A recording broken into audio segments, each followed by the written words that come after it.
అందరికీ నమస్కారం అండి. మరి కేంద్రంలో కేంద్ర ప్రభుత్వం ఈ వన్ నేషన్ వన్ ఎలక్షన్ ఈ జమిలీ ఎన్నికల బిల్లును పార్లమెంట్లో ప్రవేశపెట్టింది. అసలు వీళ్ళ ఊపి చూస్తుంటే పార్లమెంట్లో ఖచ్చితంగా మనం ముందు జమిలీ ఎన్నికలను భారతదేశంలో చూస్తామేమో అనిపిస్తుంది. ఎందుకంటే వీళ్ళు ఇప్పటికే ఈ బిల్లుకు ఈ వన్ నేషన్ వన్ ఎలక్షన్ బిల్లుకు 269 మంది ఆమోదించారు, 198 మంది వ్యతిరేకిస్తున్నారు. ఇంకా ఇప్పటికీ మనం పూర్తిగా చెప్పలేము అది ఈ వన్ నేషన్ వన్ ఎలక్షన్ అనేది అమలు అవుతుందో కాదు అనేది ఇప్పటికీ మనం పూర్తిగా చెప్పలేము. కానీ ఇది కేంద్ర ప్రభుత్వం ప్రభావం చూస్తుంటే ఈ జమిలీ ఎన్నికల పైన ఖచ్చితంగా అమలు చేసేటట్టు ఉన్నారు.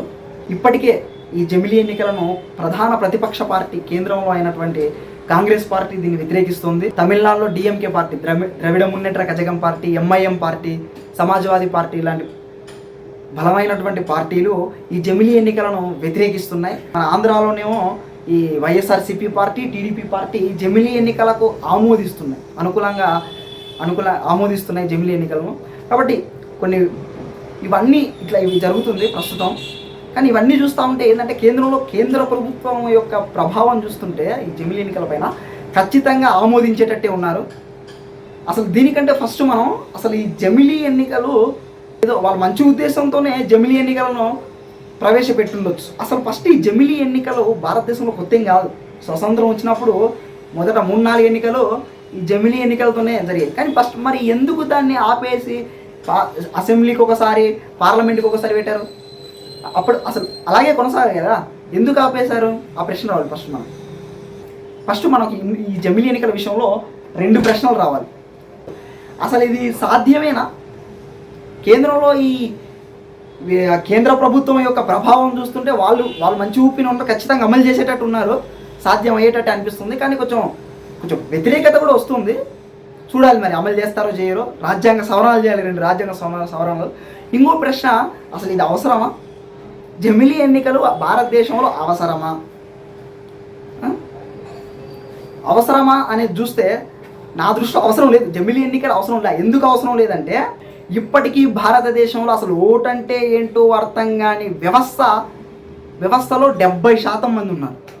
100 మంది భారతదేశంలో ఉన్నారనుకుంటే 70% మంది భారతదేశంలో అసలు ఎందుకు ఓటేస్తున్నాం, ఎవరికి ఓటేస్తున్నాం, ఈ ఓటు వల్ల నాకేం ప్రయోజనం, ఏమైనా మార్పు జరుగుతుందా ఓటు వల్ల, ఇదొక ప్రశ్న. ఇంకోటి, మన పన్నుల డబ్బులు ఏంటి, మళ్ళీ తిరిగి మన దగ్గరికి అసలు వస్తున్నాయా? అంటే ఈ మాత్రం కూడా ఆలోచించే వ్యవస్థ సమాజంలో లేదు ఫస్ట్ ఆఫ్ ఆల్. కాబట్టి ఈ జమిలీ ఎన్నికలు, వన్ నేషన్ వన్ ఎలక్షన్ అసలు ఎందుకు, ఏ ఉద్దేశంతో పెట్టారు? అధికారాల కోసమా జమిలీ ఎన్నికలు పెట్టింది? ప్రజల కోసమా? నా దృష్టిలో అధికారాల కోసమే అనిపిస్తుంది, ప్రజల కోసం కాదు. ప్రజల కోసం అయితే ఈ జమిలీ ఎన్నికలు అసలు అవసరం లేదు, ప్రజల కోసం అయితే. ఎందుకంటే ప్రజలకు ఫస్ట్ మీరు ప్రజల కోసమే అయితే ఫస్ట్ ప్రజలకు ప్రజాస్వామ్యం అంటే ఏంటో అర్థమయ్యే వ్యవస్థను ఏర్పాటు చేయండి. ఇప్పటికీ గ్రామీణ ప్రాంతాలలో అసలు ఎందుకు ఓటేస్తున్నారో తెలియకుండా ఈ కులం ప్రభావం వల్లనో, మతం ప్రభావం వల్లనో, ఫలానా వ్యక్తిని చూసో, డబ్బులను చూసో, ఇవి చూసి మాత్రమే ఓటేస్తున్నారు తప్ప ఓటు వల్ల ప్రయోజనం ఏంటి, ఆయన అధికారంలోకి వస్తే నా బ్రతుకు మారుతుందా, విద్య, వైద్యం, సమాజంలో చట్టబద్ధ పాలన, విద్యలో ఏమైనా మార్పు వస్తుందా, వైద్యం ప్రతి సామాన్యుడికి మంచి వైద్యం అందుతుందా, రూల్ ఆఫ్ లా చట్టబద్ధ పాలన ఉంటుందా, లేదంటే పోలీసులు ఈ రాజకీయ నాయకులకు అనుసానందంగా పనిచేస్తారా? చట్టబద్ధ పాలన సామాన్యుడి కోసమా పోలీసులు ఉన్నది, అధికారాలకు ఈ రాజకీయంలోకి వచ్చిన అధికారుల కోసమా, వ్యవసాయ రంగంలో? కాబట్టి ఇవన్నీ మనం వ్యవసాయ రంగంలో రైతులకు మంచి మద్దతు ధర ఇస్తారా? ఇవేవి ఆలోచించట్లా ప్రజలు, అందరూ అనట్లా. ఒక 60-70% గ్రామీణ ప్రాంతాలలో. ఇట్లాంటి టైంలో చూసి ఇట్లాంటి పరిస్థితుల్లో మీరు జమిలీ ఎన్నికలు పెట్టినప్పుడే అసలు ప్రజలు ఆలోచిస్తారా? ఏదన్నా అంత ఆలోచన ఏదో ఓటేసేస్తారు, ఏదో ఒక్కుమ్మడిగా ఓట పండగ అంతే. ఆ ఎన్నికల టైంలో ఆ ఓటు హడావిడి అంతా, ఆ ఎన్నికల టైంలో మాత్రమే ప్రజలు అంత హడావిడి ఇదంతా ఉంటుంది. ఇప్పటికే అసలు అసెంబ్లీ ఎన్నికలు ఒకసారి, పార్లమెంట్ ఎన్నికలు ఒకసారి పెడితేనే అంత గందరగోళం చెలరేగుతుంది. ఎలా ఉంటుంది అసలు? ఆంధ్రాలో ఎట్లుంటుంది, 2 వర్గాలుగా చీలిపోయి మన అసెంబ్లీ ఎలక్షన్స్ అప్పుడు కొట్లాడుతున్నారు ఒకరి మీద ఒకరు. కాబట్టి అసలు ఇప్పటికే అసెంబ్లీ ఎలక్షన్స్ ఒకసారి, పార్లమెంట్ ఎలక్షన్స్ ఒకసారి ఉంటే అంత గందరగోళం చెలరేగుతుంది. ఈ డబ్బుల పంపకం, ఈ గందరగోళంలో మీరు ఒకటేసారి అసెంబ్లీ ఎలక్షన్స్ ఒకసారి, పార్లమెంట్ ఇవి రెండు ఒకేసారి పెడితే ఎంత గందరగోళం ఉంటుంది అసలు. అసలు ప్రజాస్వామ్యం నిలబడుతుందా? ప్రజలు ఎట్లా ఓటేస్తారు? ఇంకా ముక్కుసూటిగా ఏదో ఇంకా ఓట్లు వేసేస్తారు, కులాన్ని, మతాలను వీటిని చూసి.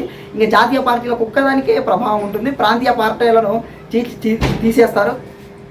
కాబట్టి ఈ జమిలీ ఎన్నికలు అనేది పూర్తి స్థాయిలో అసలు అవసరం లేదు. ఇట్లాంటి పరిస్థితుల్లో ఎప్పుడు అవసరం అంటే ప్రజలకు ప్రజాస్వామ్యం అంటే ఏందో అర్థమయ్యేటప్పుడు ఖచ్చితంగా జమిలీ ఎన్నికలు అనేది అవసరం. కానీ ఇప్పటికి ప్రజాస్వామ్యం అంటే ప్రజలకు అసలు ప్రజాస్వామ్యం అంటే అర్థం కాని వ్యవస్థలో బ్రతుకుతున్నాం. ప్రజలకు ఇంకా తెలియట్లే 60-70% మందికి మన పన్నుల డబ్బులు ఏంటి, ఈ వ్యవహారాలన్నీ ప్రజల లోతుకి వెళ్ళాలా. కాబట్టి ఇట్లాంటి సమయంలో ఈ జమిలీ ఎన్నికలు అవసరం లేదు భారతదేశంలో. ఇట్లాంటి వ్యవస్థ ఏర్పడినప్పుడు, ప్రజాస్వామ్యం అంటే ఏంటో వ్యవస్థ ఏర్పడినప్పుడు అప్పుడు మీరు జమిలీ ఎన్నికలను భారతదేశంలో అమలు చేయండి. ఇప్పుడు అవసరం లేదు. కాబట్టి పూర్తి స్థాయిలో ఈ జమిలీ ఎన్నికలకు నేను పూర్తిగా వ్యతిరేకం. ఇది అవసరం లేదు. ఇట్లాంటి మనం ప్రజల్ని దృష్టిలో పెట్టుకొని ప్రతి విషయాన్ని ఆలోచించాలి. కానీ ఏదో వీళ్ళ అధికారాల కోసం కాదు, ప్రజలను ఆలోచించి ప్రజల కోసం